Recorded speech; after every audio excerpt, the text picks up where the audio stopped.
僕らは家族なんですって言えるっていうのはとても眩しいし手が届かない。あ、いいね。あ、超踏み込んだね。なんだ。マジですごっ。そう当たり前。人生のパートナーは同性。結婚はできません。せーの。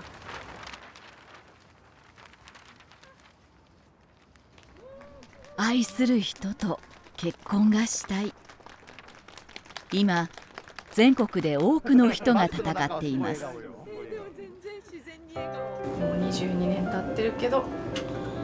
まだあんまり変わってないですね、世の中はね。男同士結婚できないとかありえないみたいな社会になるための第一歩だと思い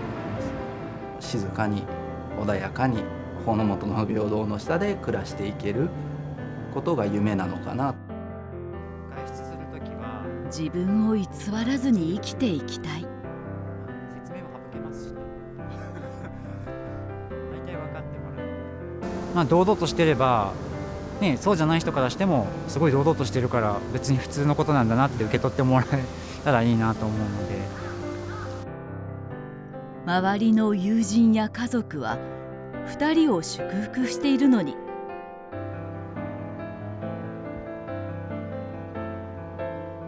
2人がね、もうそれで幸せならね、本当にもう同性でも何も問題はないと思うんですよね。ちゃんともう国で認めてさえくれればね。私にとっての結婚はその同性異性にかかわらず両者の合意のみによってできるもの、家族になるためのもの。この人と一生共に生きていこうと決めました。僕たちの婚姻を認めてほしい。それがささやかな願いです。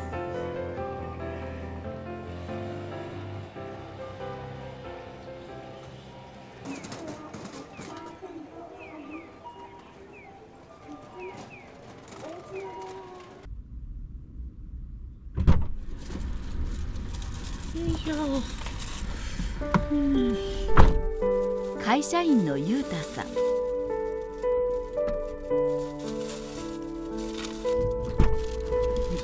ょっと小雨が降ってきて、会社員の幸三さん。まだしなくてよくない？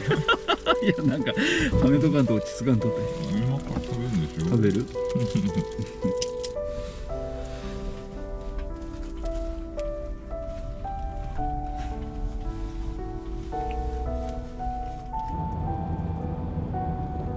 ？2人とも人混みはちょっと苦手。初恋ある？わかる？多分あれかなみたいな。小学生の頃の話？そうだね、小中学校かな。何が良かったの？見栄え？もう見栄えってはい、見栄えもだし、なんだろうね、その雰囲気賢い感じだったのかな。で勉強もできて運動も良くてみたいな、いわゆる女の子に同級生の女の子にモテる感じの。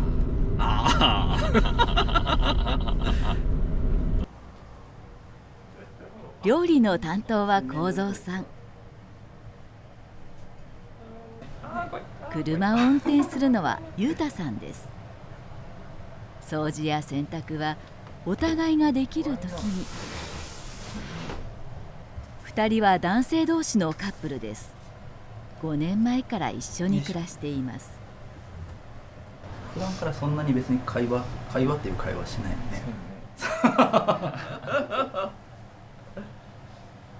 特別な感じでは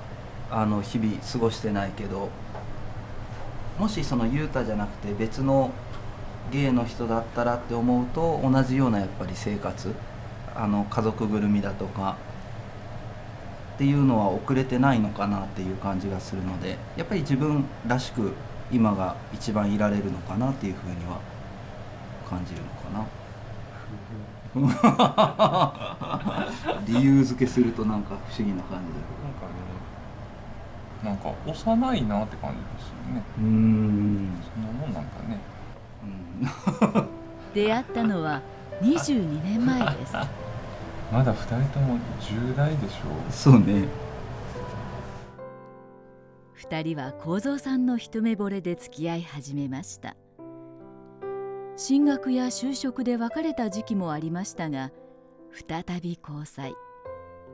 自然と結婚を意識するようになりました。人生を共にしたい。幸三さんと裕太さんは婚姻届を出しました。あね、これを出したんだ。でも市役所には受け取ってもらえず、その日のうちに帰ってきたのです。で、これ婚姻届は戻ってきたということなんですか？そうです。男性同士を当事者とする婚姻届は不適法であるため。不適法。不適法、不受理。今、日本の法律は同性同士の結婚を認めていません。婚姻は男女だけのもの。費用を寄付する件もうちょっと自治体の中には同性カップルをパートナーとして認める宣誓制度を導入しているところもあります。同じものです。お互いの名前が載ってるものってもうこれしかないから、そういう意味ではね、何もないより役に立つのかなと。今では450以上の自治体で導入され、企業の福利厚生が受けやすくなるほか、公営住宅にパートナーとして入居できます。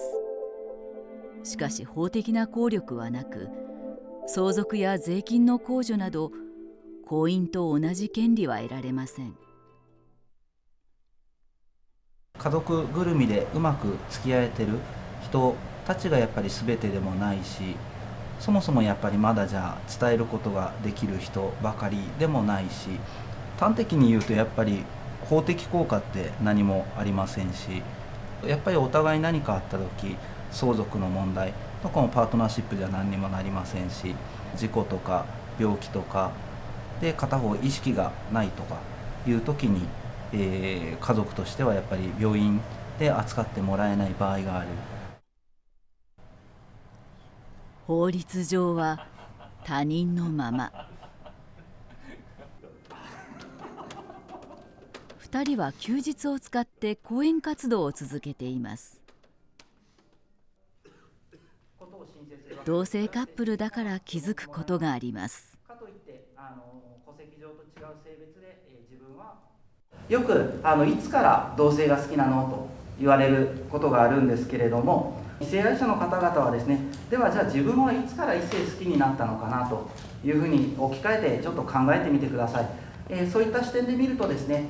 同性愛者はいつから同性が好きなのかっていう考え方、視点自体がやはりちょっとした偏見が入っているのかもしれないなという気づきにつながるのではないかと思っています。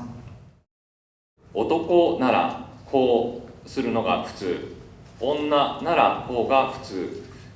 もう今私たちが生きているこの社会はそういう普通というのがたくさんあります。普通を疑って見てみるということがその多様性を受け入れる入り口になると思います。自分の普通と周りの普通の間にある違和感。職場の上司に同性パートナーと結婚したいと打ち明けた裕太さんは、当時の心の内を文芸誌に綴っていました。上司にカミングアウトした時、彼は私を褒めながら、自分の意思を貫くってことですよね。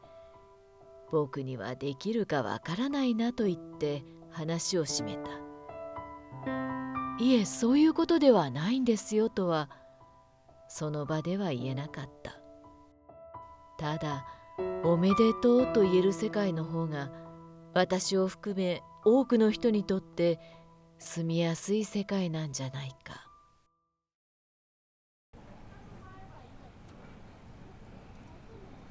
この日2人は動物園にやってきました。わ、マレーグマ。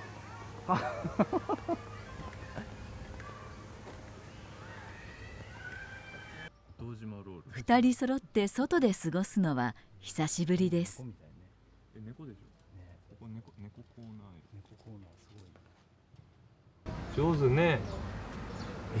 すごいね、尻尾は手みたい。ね。じゃないと木の上じゃ暮らせんね。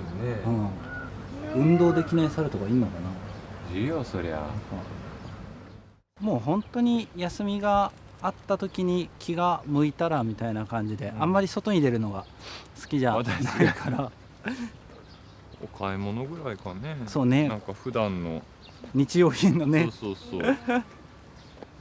なんか特別何かどっか行ったりウィンドウショッピングみたいなのはほとんどないですね。ないね。元からなのかもう中年になったからなのかよくわかんないですけど。動物園は2人にとって思い出の場所です。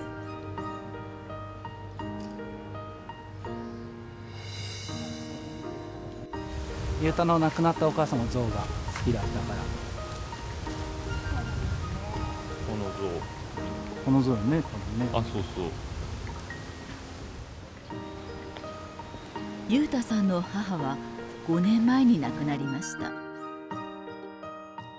幸三さんとの関係を20年以上前から受け入れてくれました。写真を撮るのが好きだったお母さん、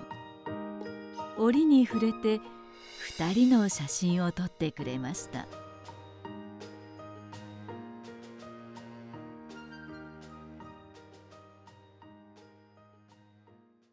今みたいにそういう応援してくれる声とか味方でいてくれる声っていうのがなかったりする中で、僕らの存在っていうのをそれだけ受け入れてくれてたんだなっていうのは、こういう写真を通じて思うととてもありがたいし嬉しいですね。なんだっけ、うちの母さんは、息子がもう一人できた気分って言ったんだっけね。家族のような関係でも、人生の伴侶と思ってる相手が自分の性別と同じっていう、その理由、言ってしまえばだけで、結婚ができない。私にとっての結婚はその同性異性にかかわらず、両者の合意のみによってできるもの、家族になるためのものというふうに思ってます。そうか、僕らはどれだけ大切に思っても一生この人と添い遂げようと思っても、やっぱりその家族になるという選択肢がない法律婚ができる、僕らは家族なんですって言えるっていうのは、とても眩しいし手が届かないものだなっていうふうには考えてます。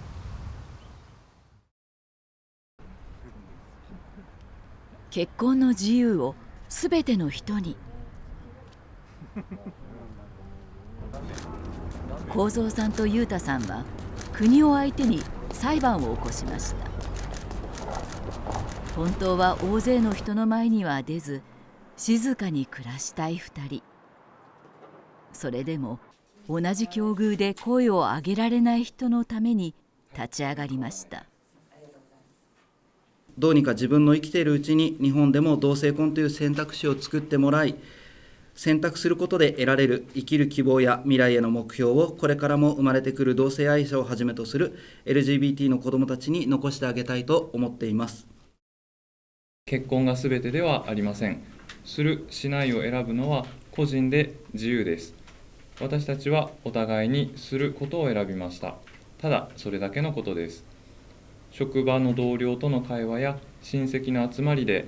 パートナーや結婚の話になったときに、しますよ彼とためらいなく言える日が来ることを願っています。裁判の争点は同性婚ができない今の日本の法制度が憲法違反に当たるかどうか。幸三さんたち原告は、今の状態は婚姻の自由や法の下の平等を保障する憲法に違反していると訴えます。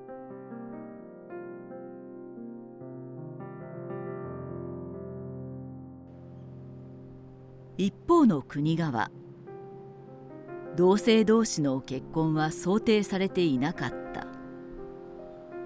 憲法違反には当たらないと主張しています。同性ではかなわない婚姻。もう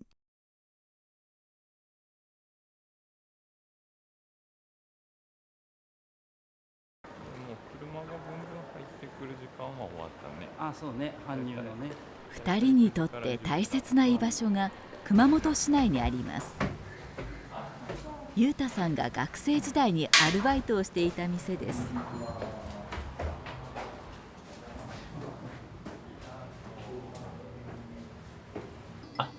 むしろさ、ゴミが入らないから育成されなくなるんじゃないの、親戚のおばちゃんみたいなもんだと思うんですだよね今となってはね。でも22年経ってるけどまだあんまり変わってないからね、世の中はねあ、でもまああの当時に比べたらね、亀の歩みではあるけど、まあ前に進んではいるよね。社会はね。店主の田尻久子さん、長い間2人を見守る中で当事者だけの問題ではないと感じていました。一番の問題は優秀な人がどんどん日本から流出してしまう。もう若い人たちは若くてもそういう海外に行っても生きていけるような人たちはもうこんな国にはいられませんって言って、結婚はするしないは置いておいて、することは別に他の異性愛者と同等にできると選べるということを法整備するべきなんですよ。差別を助長しないために。そしてもうその差別も消えて、もう差別すらもう本当の理想は昔結婚できなかったのって、男同士結婚できないとかありえないみたいな社会になるための第一歩だと思います。一つの生活の単位としての家族、社会の構成員としての、自分、家族、そういうものになりたいなのかな。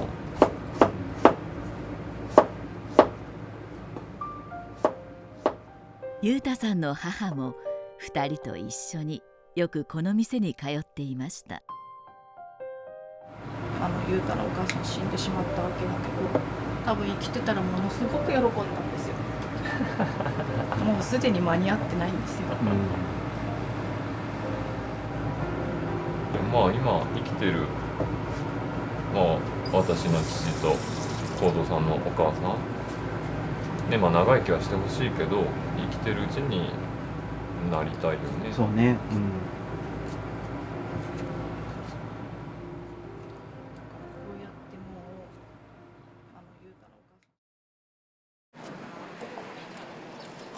結婚の自由を求め、同性カップルの幸三さんと裕太さんたちが国を相手に戦う裁判。裁判の一方で国会に対しては男女と同じように婚姻ができる法の整備を求めています。そうか、結婚って男女でしかしちゃいけないから、同性間だったら別のパートナーシップ制度とかになるよねって思ってる人に、なんで結婚は男女じゃないとダメなのって聞きたいです。気づかなかった刷り込みとか、あと自分が自覚していない差別とか、きっと人が誰しも持っているものではあるけれども、そういうものに行き当たるというふうに思っています。やはり何か今ない法的な保護が別の制度であれ、できればいいんじゃないかという声はやはり同性婚を今求めている人の中からも当事者の中からも出てくるとは思いますけれども、そのおかしさ、違和感というのをきちんと諦めずに声に出していきたいと思っています。裁判に加わる男性カップルは他にもいます。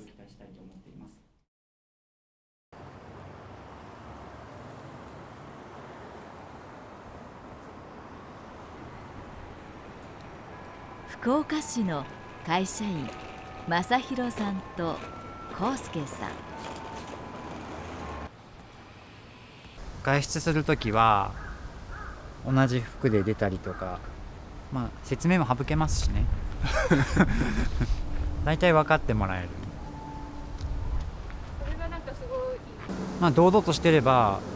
ね、そうじゃない人からしてもすごい堂々としてるから別に普通のことなんだなって受け取ってもらえたらいいなと思うので。2人は2017年友人を通して付き合い始めました。関係を明かしている知人も多く、一緒に遊びに行くことも。男性同士の2人は法律上の家族にはなれません。関係を示せるのは福岡市が発行するパートナーシップの宣誓証明だけ。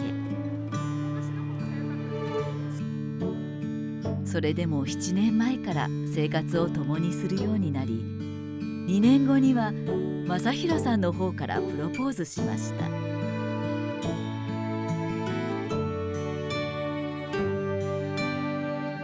僕はあなたと結婚がしたい。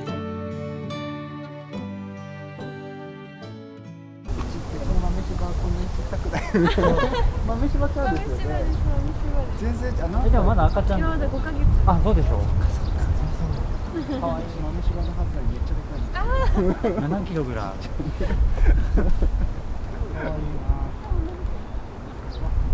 可愛い。豆柴なんですけどね。7キロ。重たいね。本当重たいよね。そうですね。いいところはそれ優しいですし、時には厳しいですし、家族、お互いの家族を大事にするとか、直してほしいところ。そうですね。日常の細かい中で言うと、洗濯物を裏返しに脱ぐのをやめてほしいとかですね。干す時にね戻せばいいと僕は思ってるんですけど素敵なところが本当にたくさんあって、結構世話焼きさんで何でも段取りとかしてくれてて、私は逆にあんまりザクッとしか手を決めないので直してほしいところ特にないんですけど、細かいリモコンの置く場所もあるんですよ。爪切りを置く場所とかここじゃないと嫌だって。で使って本当1分か2分ぐらいの放置したらもう怒られますからね。もうとか言って直そうとされるので所定位置がちょっともうちょっと柔軟性を持ってほしいなと思います自分たちが幸せに暮らしていることを知ってほしい。2人は家族や友人、職場の人100人以上を招いて披露宴をしました。で向こうから撮ってた気がする。こうやって撮ってますよね。顔くすやつ。そう。葉っぱこんなもん。葉っぱこう持って。葉っぱじゃないよ、ブーケ。当日他の男性女性で結婚し前撮りされてる方々もいて、すれ違う時におめでとうございますって言って、向こうもおめでとうございますって言ってくれて、こっちは男なんですけど優しい世界だねみたいなそう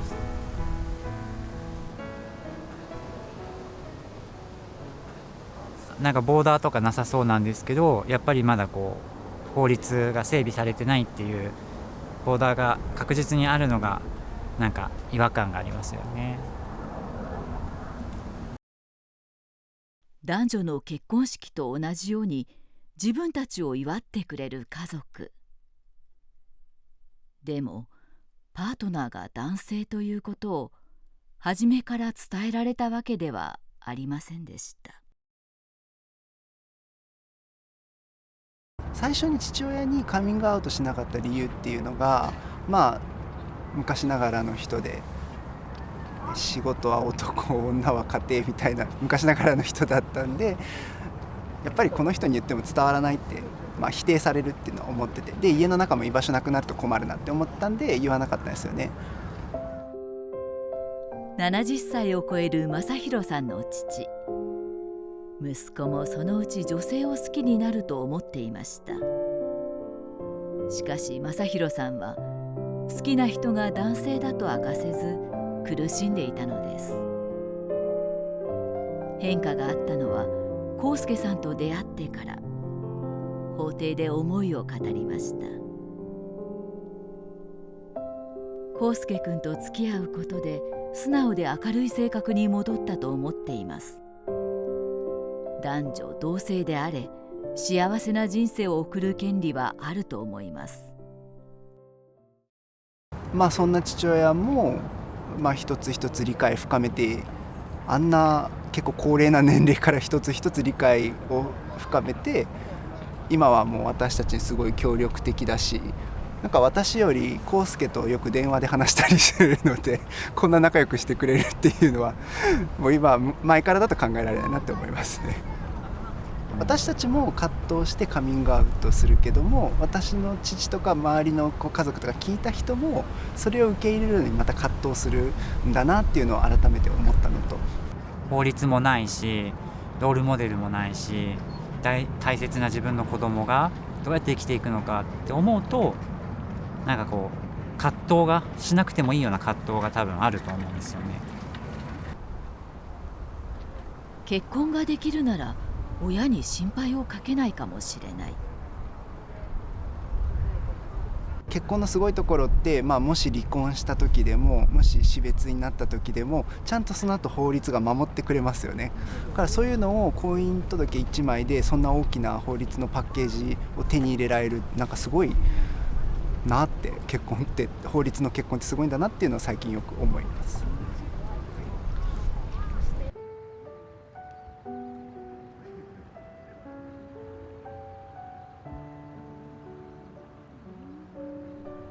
熊本市で暮らす幸三さん。母が息子を応援したいと取材に応じてくれました。ただ誹謗中傷にあってほしくないという幸三さんの要望で顔は出さないことになりました。うちの一番太い猫より太い好きな人が男性だと母に打ち明けられたのはパートナーの裕太さんの存在がありました。やっぱり周りには言っても親にはちょっとなかなか言えないよなっていうふうに思ってたんですけど、パートナーの裕太が両親にもすでにカミングアウトしてるっていう話を聞いて、でどうやってその拒絶されるのが怖くなかったかっていうような話を尋ねたところ、親子の縁を切られたとしても、その大切な親に対して嘘をついたまま墓の中まで持って行ってほしくないっていう思いがあったから、カミングアウトした、打ち明けたっていう話を聞いて、そっか、その拒絶されるのが怖いってばっかり思ってたけど、やっぱり大切に思ってる人だから知ってほしいっていう考えもあるんだなと思って、自分も確かにそうだなっていうで、一緒に食事したり、いわゆる家族ぐるみの付き合いっていうのをできたらいいなっていう気持ちがあったんで、カミングアウトしようというふうに決心したような気がします。幸三君がね、人からいろんなこと言われたりとかね、してるんじゃないかなっていうのはちょっと考えたことありますけどね。でも本人がもうそんなにみんなに言ってるんだったらね、それで本人もそれが幸せな道をね歩んでいくんだからね、もういいんじゃないかなと思ってますけど、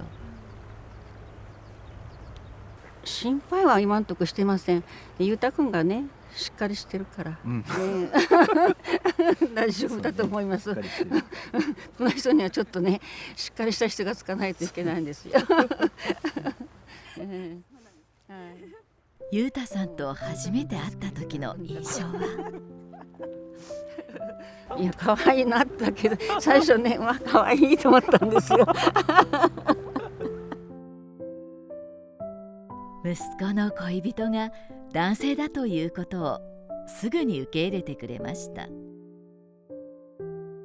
それ以来、家族ぐるみの付き合いは続いています。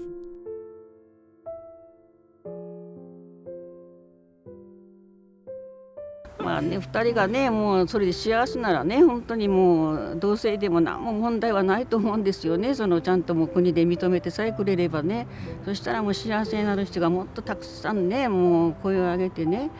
出てくれると思うんですよね。だからそういう家族の人もね、そういう子供さん持ってもね、何も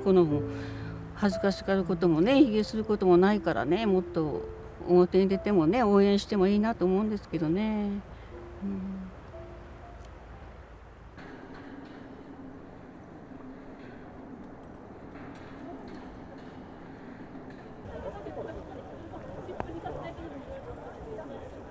去年6月、熊本の幸三さんと裕太さん、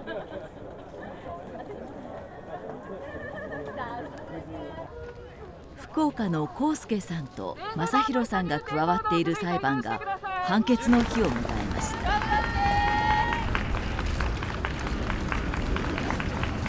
結婚の自由を求めて全国で行われてきたいわゆる同性婚訴訟。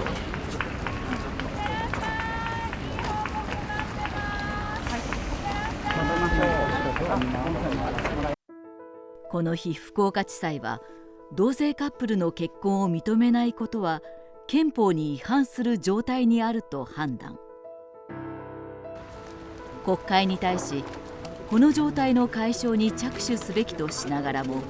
憲法違反とまでは踏み込みませんでした。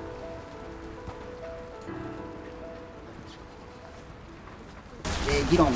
国会の方に投げて国会の方で話してくださいっていうふうな答えにはなってるんですけど、それで話してくれないから裁判所に来てるんだから、もっとちゃんと言ってって思いました。司法でもっと言っていただけるような踏み込むことができたんじゃないかという気持ちは拭い切ることはできなかったです。裁判所の判断はこう出ているんだから、もう早く国会動いてくださいというのを訴え続けていきたいと思います。以上です。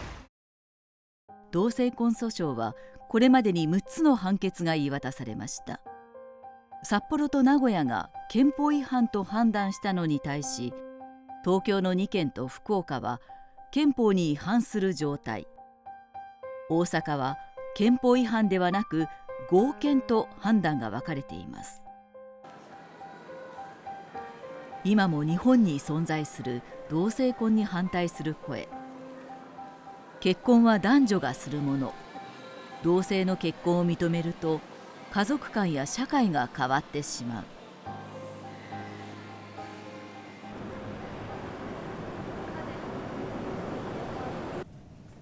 同性同士が結婚できる法律を望むのは裁判の原告だけではありません。この日集まっていたのは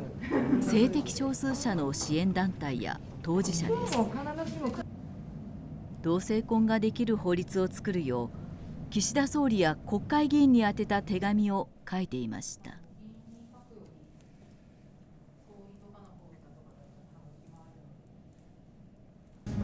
やっぱり手紙が来たら読むと思うんですよ。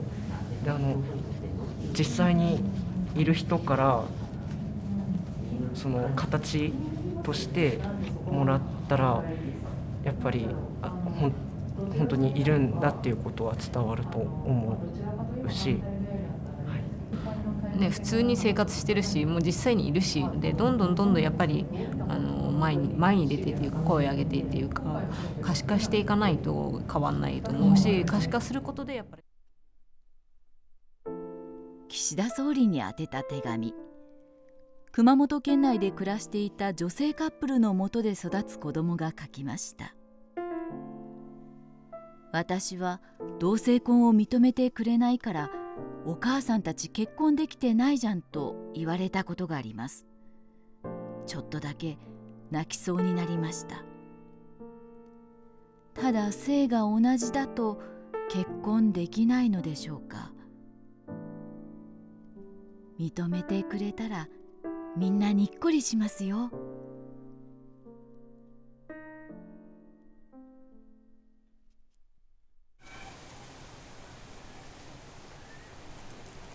熊本県荒尾市の小学校。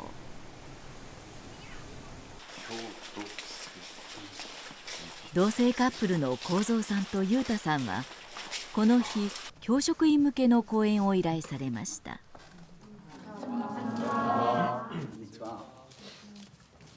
2人とも聞かれれば、ゲイだということは隠さずに生きてきました。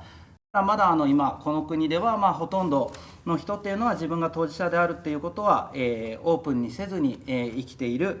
状況です。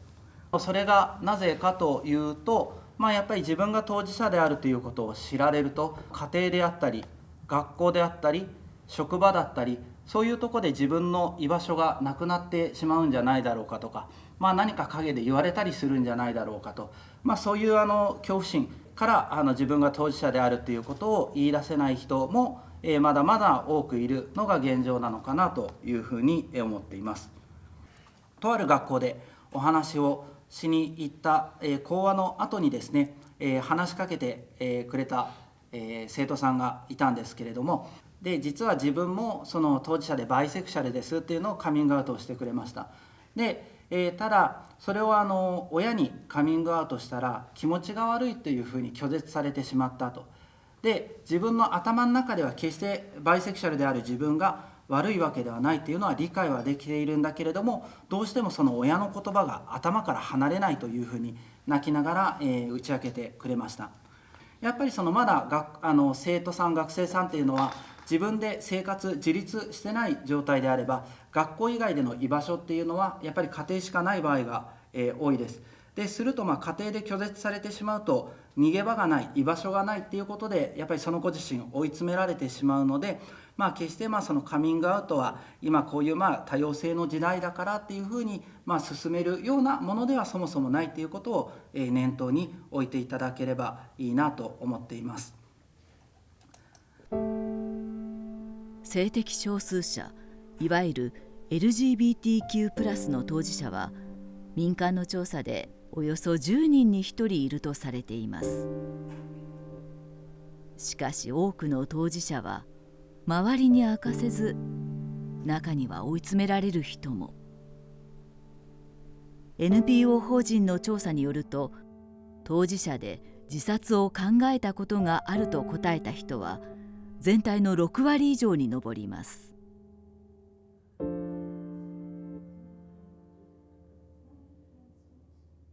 やっぱり自分事として自分の、家族、大切な友人、先生方から見れば生徒さんとか、あとはそういった周囲の人の、顔を、想像した上で、この問題というのを自分に引き寄せて考えていただきたいなというふうに思っています。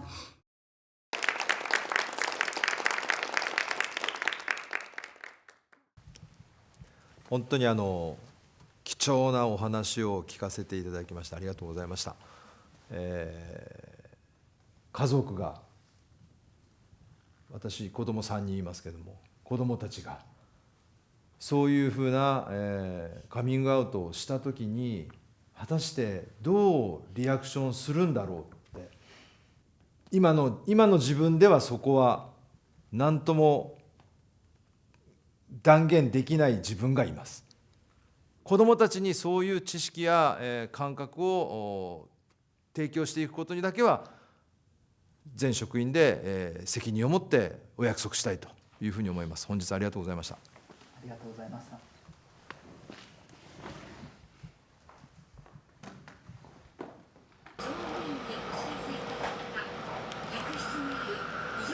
裁判に加わって3年余り、法廷ではこれまでの人生を大勢の前で語ってきました。差別を受けたことや辛い経験、中には思い出したくないこともあります。全然落ち着かないです。嫌ですね。もうしなくていいならしたくない。自分のやっぱり心の中の柔らかい部分を伝えなきゃ意味がないから、それを言語化すればするほどやっぱり自分でも言葉にするとしんどいなっていうのは、なんかそれでやっぱり前回自分で泣くつもりなかったけど陳実で泣いちゃったし、今回もちゃんと最後まで言えるかなと思いながら。あなたが泣いてくれたおかげで私乗り切れたんよその時も鳥大鳥でもう吐きそうになってた。でも自分のことしか考えられなくなってたらいきなり泣き出すからなんか驚いちゃって気持ちの悪さがファンとね自分たちの後ろには裁判に加わることができない当事者がいる。福岡地裁の判決を受け、幸三さんたち原告は控訴しました。今も全国の裁判所で戦いは続いています。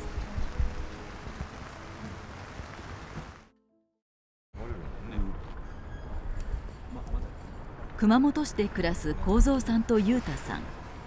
3月14日、ある裁判の結果を待っていました。全国の同性婚訴訟で初めてとなる控訴審の判決。札幌高裁は、婚姻の自由を保障する憲法は同性同士の婚姻も保障しているという初めての判断をしました。そして同性婚ができないことは社会生活上の不利益を受けるだけでなく、人格が損なわれる事態になっているとして憲法に違反しているという判決を言い渡したのです。ありがとうございます。ありがとうございます。お、速報、ニュース速報。速報、来た。同性婚認めないのは憲法違反。札幌高裁2審での違憲判断は全国で初めて。いいね。いいね。よかったね。よかったよかった。婚姻を許していないことを違憲と判断しています。今までで一番踏み込んだ判決です。マリフォーで出てますね。やったね、やったねやったねそう当たり前のことなんだけどね今の政府の姿勢だと最高裁まで行くかもしれない。途中で法制化ポンとなる可能性は低いという話は聞いてたので、やっぱり長いスパンでの行動になるので、そんな中でやっぱりこういう明確な違憲判決っていうか、自分たちの価値観で真っ当だと感じる動きがあれば、またもうしばらく走り続けられるかなっていうので励みになると感じますね。異性愛者だったらもう全ての権利があって全ての保障があって、で片やこっちはない。そうおかしいよね。そのおかしさをなくした方が社会の幸福全体的に上がるじゃないって思うから私たちの極めて個人的な問題であり、日本という社会そのものの問題でもある。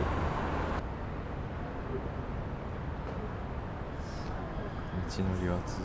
くね。続くけどちゃんともう進んでるな。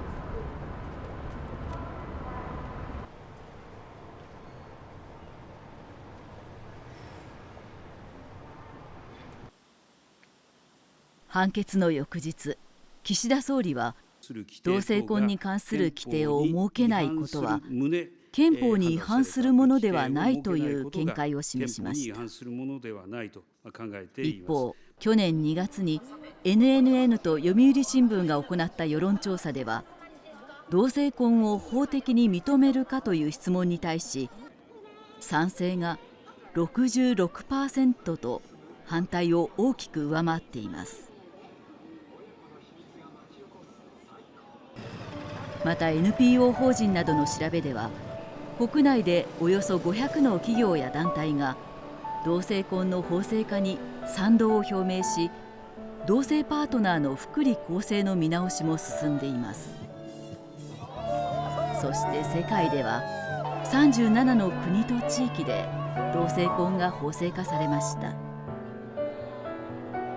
それに対し日本では国との裁判が続き、法制化がいつ実現するか分かりません。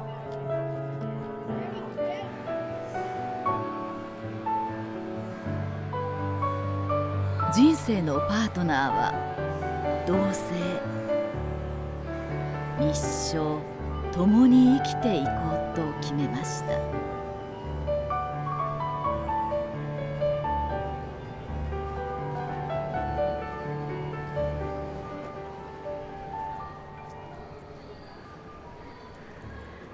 婚姻を